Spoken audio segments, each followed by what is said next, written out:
Hi అండి, welcome to Leela vlogs. గిన్నెలు చూపిస్తున్నా చూడండి. ఈరోజు తీసుకున్నా అనమాట. ఎలా అంటే డబ్బులు కాదండి, నా జుట్టు వెంట్రుకలు వేసి తీసుకున్నా అనమాట.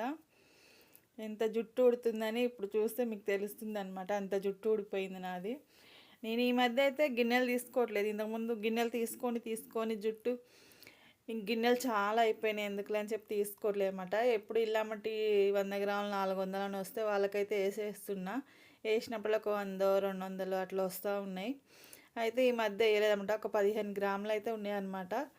అయితే ఇంక దానికి తోడు ఒక 2 చీరలు అయితే ఇచ్చి ఈ గిన్నె అయితే తీసుకున్నాను అనమాట. నేనైతే ఇంకా ఇలాంటి గిన్నెలు నా కాడ ఉన్నాయి, కానీ కొంచెం చిన్నవి ఉన్నాయి అనమాట. ఇదైతే మనం 1 కేజీ ఇడ్లీ పిండి దోశ పిండి అలా పెట్టుకోవచ్చు. పెద్దగా ఉందన్నమాట. అయితే మనం ఏదైనా ఆడవాళ్ళం ఏదైనా తీసుకుంటే కోసలు అడుగుతాం కదా, అలానే ఒక ప్లేట్ అయితే ఇయ్యరాదు అని అడిగిన అనమాట. అయితే ఒక ప్లేట్ కూడా ఇచ్చిందనమాట ఆంటీ అయితే. ఇంక ఇదైతే 250 రూపాయలు అంటండి ఈ గిన్నె అయితే. ఇంకా చీరలు వేసినా కాబట్టి ఇచ్చిందనమాట. మా ఫ్రెండ్ ఎప్పుడు అందరూ గిన్నెలు కొనుక్కుంటున్నారు, నా జుట్టు ఊడట్లేని ఫీల్ అవుతూ ఉండేదన్నమాట. అయితే తనకు కూడా ఊడుతుందని ఇప్పుడైతే బాధపడుతుంది. గిన్నెల కోసం జుట్టు ఊడాలని అయితే కోరుకోకండి. Bye bye.